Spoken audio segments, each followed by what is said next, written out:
আসসালামু আলাইকুম প্রিয় দেশবাসী। আমি গুন্ডার গুন্ডা ওয়ান পিস দুলাল। এই আমার কেরানীগঞ্জ। এখান থেকে আমি যে রাজনীতি করেছি বা করি আপনারা নিশ্চয়ই জানেন। ভাইয়েরা আমার, বন্ধুরা আমার, এই কেরানীগঞ্জ থেকে গিয়ে গণভবন 15.5 বছর ওই শেখ হাসিনাকে শিখিয়েছি যে কীভাবে রাজনীতি করতে হয়। শেখ হাসিনাও আমাকে রুখতে পারেনি।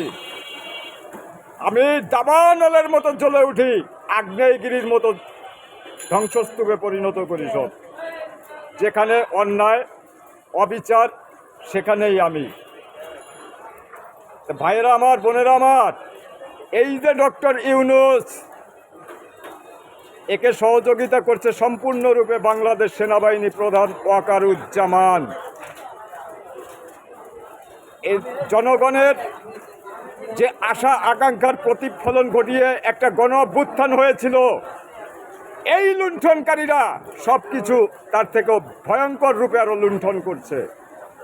শেখ হাসিনার সরকার কতটুকু করেছে?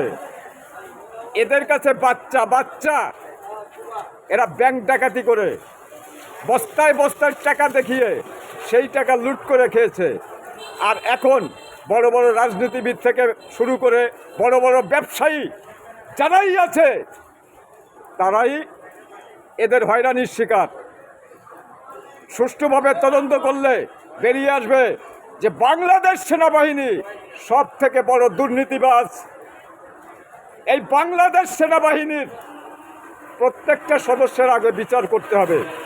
যারা দুর্নীতিতে জড়িত, যারা অন্যায় কাজে জড়িত, অপকর্মে জড়িত, সেই সমস্ত সেনা সদস্যের বিরুদ্ধে বিচার করতে হবে, তদন্ত করতে হবে। আর এজন্য জাতিসংঘ সহ এ দেশে অবস্থিত বিদেশি যত দূতাবাস আছে তারা সবাই নেমে পড়বেন। আপনারা এই কেরানীগঞ্জ এসে দেখে যান, আর আমার কাছ থেকে এখানে শুনে যান যে কিভাবে আমি 15.5 বৎসর এই কেরানীগঞ্জ, এই সুবাড্ডা ইউনিয়ন ইকবাল চেয়ারম্যানের দৌরত্ব, গুন্ডামি, লুটতরাজ কীভাবে রুখে দাঁড়িয়েছি। মানুষের উপর, বিশেষ করে এখানকার যারা বিভিন্ন ব্যবসার এজেন্টশিপ নিয়ে কাজ করত, তাদের কিভাবে মারধর করে কিভাবে টাকা লুণ্ঠন করতো, আর আমি সেটা রুখে দিয়েছি, আমি সেটা বন্ধ করিয়েছি। ওই ডক্টর ইউনূস আর বাংলাদেশ সেনাবাহিনী আর ওই সমন্বয়ক বিএনপি, জামাত, যাহা কিছু আছে সব কিছু আমি প্রতিপক্ষ মনে করি। কারণ যারা অপকর্ম করে তারাই আমার প্রতিপক্ষ, সাধারণ জনগণ নয়। আমি এই লুণ্ঠনকারীদের হাত থেকে বাংলার 18 কোটি জনগণকে আমি বাঁচাবো। জয় বাংলা, জয় বঙ্গবন্ধু, সুখী হোক আপামর জনগণ। সবাইকে সালাম।